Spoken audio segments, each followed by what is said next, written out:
ونصلي ونسلم على رسوله الكريم أما بعد فأعوذ بالله من الشيطان الرجيم بسم الله الرحمن الرحيم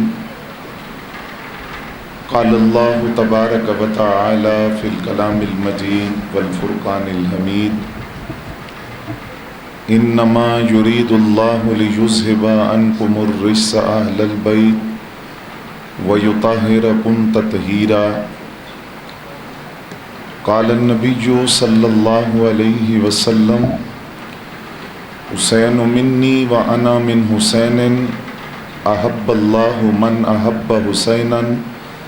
حسین سبت من الاسباط صدق رسوله النبی الکریم ونحن على ذلك لمن الشاهدين والشاكرين والحمد لله رب العالمين الصلاة والسلام عليك يا رسول الله وعلى آلك وأصحابك يا حبيب الله الصلاة والسلام عليك يا رسول الله وعلى آلك وأصحابك يا حبيب الله الصلاة والسلام علیک یا رسول اللہ وعلی آلک واصحابک یا حبیب اللہ۔ حمد و ثنا کے بعد انتہائی واجب الاحترام قابل صد احترام بزرگوں اور دوستوں، بالخصوص عزت و احترام کے لائق حضرات علماء ذی وقار، ماہ محرم الحرام کے چونکہ ابھی کچھ ایام باقی ہیں اور اس سے قبل ہم پیغام کربلا اور مقصد کربلا کے عنوان سے گفتگو گزشتہ درس کے اندر سماعت فرما چکے آپ حضرات۔ آج کا جو موضوع ہے نواس رسول جگر گوش بطول امام علی مقام امام حسین رضی اللہ تعالی عنہ کی سیرت و کردار اور دین اسلام کے لیے آپ کی خدمات، اس حوالے سے چند گزارشات آپ حضرات کی خدمت میں عرض کرنا ہے۔ امام علی مقام امام حسین رضی اللہ تعالی عنہ جس طرح نبی علیہ السلام نے بہت سے مواقع پر آپ کی شہادت کی خبر دی، اسی طرح آپ کی ولادت سے پہلے آپ کی ولادت کی خبر دی گئی۔ نبی علیہ السلام کی چچی حضرت ام الفضل رضی اللہ تعالی عنہ حضرت عباس رضی اللہ تعالیٰ عنہ کی زوجہ، وہ نبی علیہ السلام کی بارگاہ ناز میں حاضر ہوئیں اور انہوں نے عرض کیا کہ حضور میں نے ایک ایسا خواب دیکھا ہے کہ جس کو میں بیان بھی نہیں کر سکتی، اور وہ بڑا پریشان کن خواب ہے جس سے میں پریشان ہو گئی، اور اس خواب کو بیان کرنا بھی میں مناسب نہیں سمجھتی۔ جب نبی علیہ السلام نے حکم دیا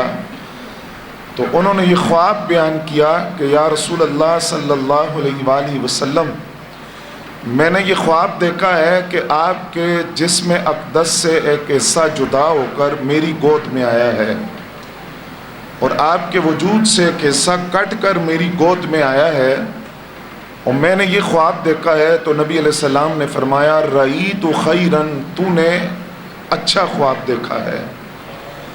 اور یہ بہترین خواب ہے۔ تلد فاطمہ انشاء اللہ غلامن، انشاء اللہ اگر رب نے چاہا تو فاطمہ کے ہاں ایک بیٹا پیدا ہوگا، اور وہ بیٹا پرورش کے لیے آپ کی گود میں دیا جائے گا، جس طرح عربوں میں دستور تھا کہ دایا، جس طرح خود نبی علیہ السلام حضرت حلیمہ سعدیہ، حضرت فاطمہ بنت اسد، حضرت ام ایمن رضی اللہ تعالیٰ عنہ آپ کے پرورش میں رہے، آپ کی گود میں رہے، تو فرمایا کہ میری بیٹی فاطمہ رضی اللہ تعالیٰ عنہ سلام اللہ علیہا، ان کے ہاں بیٹا پیدا ہوگا اور وہ پرورش کے لیے آپ کی گود میں دیا جائے گا۔ تو 5 شعبان المعظم 4 ہجری حضرت امام علی مقام امام حسین رضی اللہ تعالیٰ عنہ کی پیدائش ہوتی ہے، اور اس سے 1 سال قبل نبی علیہ السلام کے بڑے شہزادے حضرت امام حسن مجتبیٰ کی ولادت ہوئی، اور 1 سال بعد امام علی مقام امام حسین رضی اللہ تعالیٰ عنہ آپ کی ولادت ہوئی۔ نبی علیہ السلام کو خبر دی گئی تو حضور خود تشریف لائے اور حضرت امام علی مقام کو اپنی گود میں لیا اور خود نبی علیہ السلام نے ان کے کانوں میں اذان کہی. یعنی نواسے رسول کے کانوں میں جو پہلا نغمہ توحید و رسالت گونجا ہے وہ زبان رسالت مآب سے گونجا ہے. پھر آقا کریم صلی اللہ علیہ وآلہ وسلم نے اپنا لعاب دہن بطور گھٹی حضرت امام علی مقام کے دہن میں ڈالا. اندازہ کیجئے کہ جن کے رگوں میں جانے والی پہلی خوراک لعاب دہن رسول ہو، لعاب رسول ہو، تو اس وجود کی برکتوں کا عالم کیا ہوگا کہ جس کی پہلی خوراک آمینہ کے لال کا لعاب بنا ہے. پھر آقا کریم صلی اللہ علیہ وآلہ وسلم نے نومولود کے جو احکام ہیں کہ اس کا سر مونڈ کر تو چاندی کے ہم وزن، بالوں کے ہم وزن چاندی یا چاندی کی قیمت صدقہ کی جائے اور عقیقہ کیا جائے، یہ سارے معاملات سرکار نے خود فرمائے. اور اس کے بعد نبی علیہ السلام نے اپنے شہزادے کا نام رکھا. جب امام حسن مجتبی رضی اللہ تعالیٰ عنہ کی ولادت ہوئی تو نبی علیہ السلام نے مولا علی سے پوچھا کہ آپ نے حسن کا کیا نام رکھا ہے؟ تو وہ چونکہ جنگجو تھے، مجاہد تھے، تو انہوں نے عرض کیا کہ حضور میں نے حسن ان کا نام حرب رکھا ہے، یعنی اپنے بڑے بیٹے کا. حرب جنگ کو کہتے ہیں. تو نبی علیہ السلام نے فرمایا نہیں، ان کا نام حسن ہوگا. اور جب امام علی مقام کی ولادت ہوئی تو پھر نبی علیہ السلام نے سوال کیا کہ آپ نے ان کا کیا نام رکھا ہے؟ کہا حرب رکھا ہے. حضور نے فرمایا نہیں، ان کا نام حسین ہوگا. اور مولا علی کے تیسرے شہزادے جو بچپن میں ہی وصال کر گئے تھے حضرت محسن، ان کا نام بھی سرکار نے رکھا تھا. اور ایک روایت کے اندر ہے کہ نبی علیہ السلام نے ان کا نام شبر، شبیر اور مشبر، یہ تین نام، یہ نام بھی سرکار نے اپنے نواسوں کے رکھے. اور مولا علی المرتضیٰ رضی اللہ تعالیٰ عنہ نے اپنے چچا جعفر اور حمزہ کے نام پر اپنے صاحبزادوں کے نام یہ بھی رکھے تھے، لیکن سرکار نے یہ نام تبدیل فرمائے. اب ان ناموں میں کمال کیا ہے؟ حضرت عمران بن سلیمان کہتے ہیں یہ نام اہل جنت کے ناموں میں سے ہیں. اور نواسے رسول امام حسن اور امام علی مقام سے پہلے یہ نام کسی کے نہیں رکھے گئے. زمانے جاہلیت میں بھی یہ نام کسی کا بھی نہیں تھا، اور اس سے پہلے بھی فرمایا یہ نام کسی کے نہیں تھے، یہ نام سرکار نے اپنے نواسوں کے رکھے. اور دوسری روایت جو حضرت مفصل رضی اللہ تعالیٰ عنہ سے ہے، فرماتے ہیں ان اللہ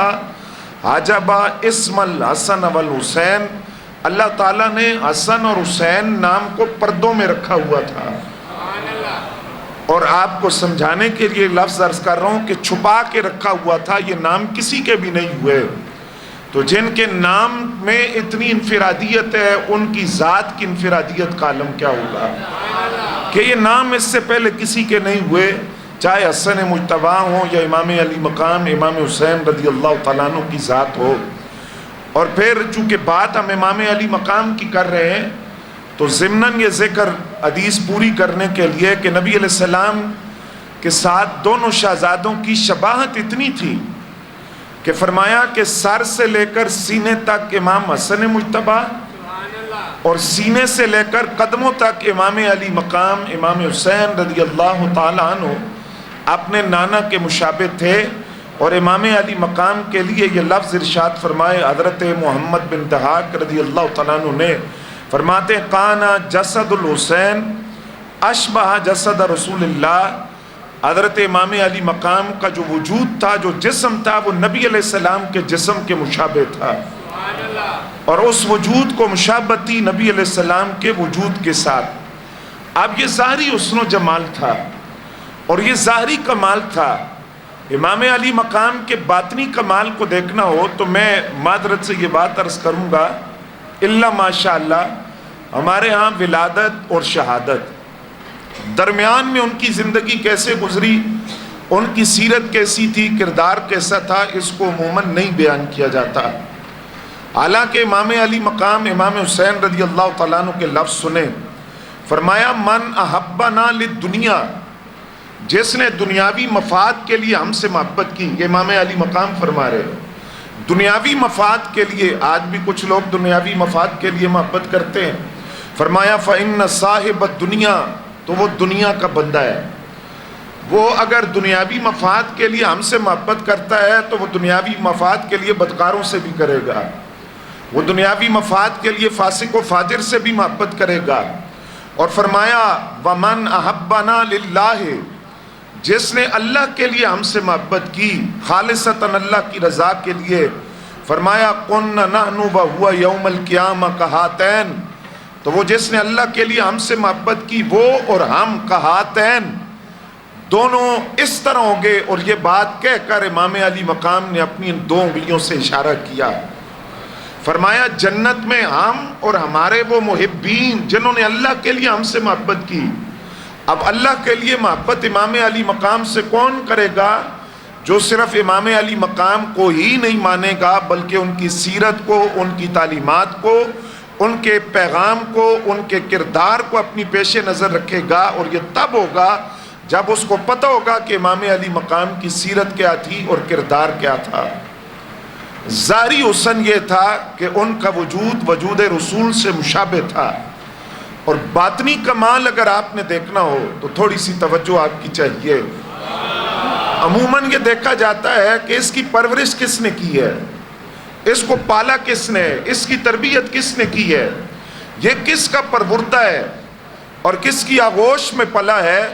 اگر آپ نے امام علی مقام کو دیکھنا ہو کہ وہ کن نسبتوں کے حامل ہے اور ان کی تربیت کس نے فرمائی، تو پہلی بات آپ یہ دیکھیں کہ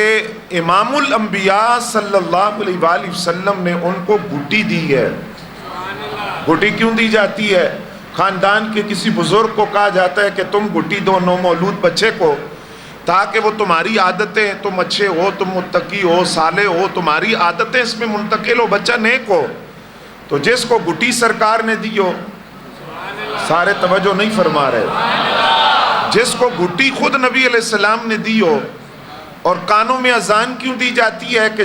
شیطانی اثرات سے بچہ محفوظ ہو جائے، شیطان اس بچے سے دور چلا جائے۔ اب کوئی بھی خاندان کا بزرگ یہ اذان دے تو یہ نتیجہ ملتا ہے کہ اذان کے تبرک سے شیطانی اثرات سے بچہ محفوظ ہو جاتا ہے۔ اور زبان بھی دیکھی جاتی ہے کس کی ہے،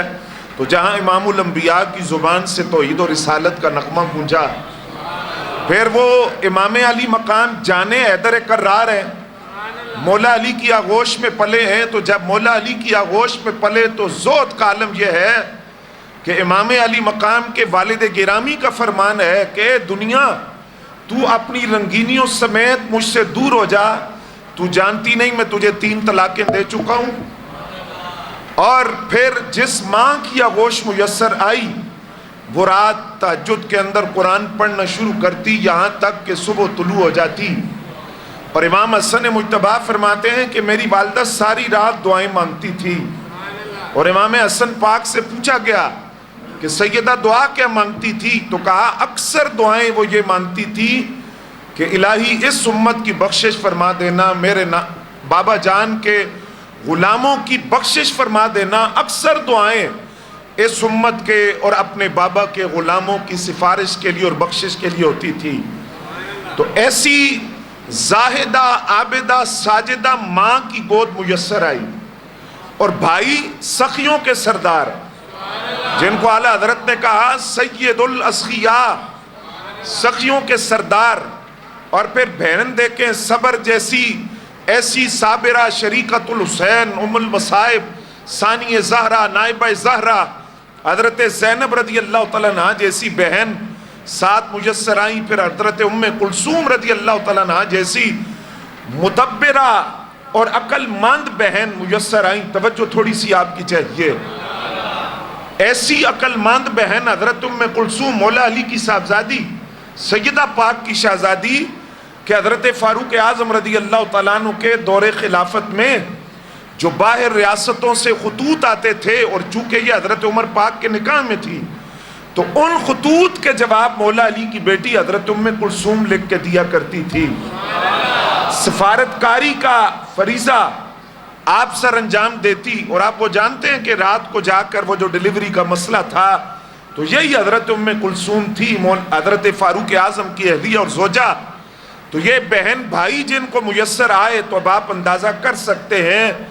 کہ اتنی نسبتوں کے جھرمٹ میں جو امام حسین رضی اللہ تعالیٰ عنہ نے پرورش پائی، تو امام علی مقام کے ذات پر تقوی کا، زہد کا، شجاعت کا، صداقت کا، سخاوت کا کیسا رنگ چڑھا ہوگا کہ ان کو پالنے والے، ان کی پرورش کرنے والے کون کون سی ہستیاں تھیں جنہوں نے امام علی مقام کو اپنی آغوش میں پالا ہے۔ امام علی مقام، امام حسین رضی اللہ تعالیٰ عنہ عبادت گزار تھے، زاہد تھے، آپ کو نماز سے بڑی محبت تھی، شہادت بھی ہوئی تو سجدے کی حالت کے اندر، قرآن سے بڑی محبت تھی، سر کٹ بھی گیا تو قرآن کی تلاوت کرتا رہا۔ یہ 2-3 روایات آپ کو سنا رہا ہوں، توجہ آپ کی رہے۔ پہلی روایت فرمایا جس وقت امام علی مقام کو شہید کر دیا گیا تو حضرت عبداللہ بن زبیر، حضرت زبیر بن العوام رضی اللہ تعالیٰ عنہ کے بیٹے، اور زبیر بن العوام کون ہے؟ نبی علیہ السلام کے پھوپھی زاد ہے، حضرت صفیہ کے بیٹے، تو حضرت زبیر کے بیٹے حضرت عبداللہ بن زبیر رضی اللہ تعالیٰ عنہ، آپ نے قاتلان امام علی مقام سے کہا، جن لوگوں نے امام علی مقام کا خون بہایا، لفظ سننا ذرا، فرمایا واللہ لقد قتلوہ طویلا باللیل قیامہ وکثیرا فی النہار صیامہ۔ تو انہوں پتہ ہے تسی کنوں قتل کیتا ہے، تم نے کس کا خون بہایا ہے اور کس کی سر کو تن سے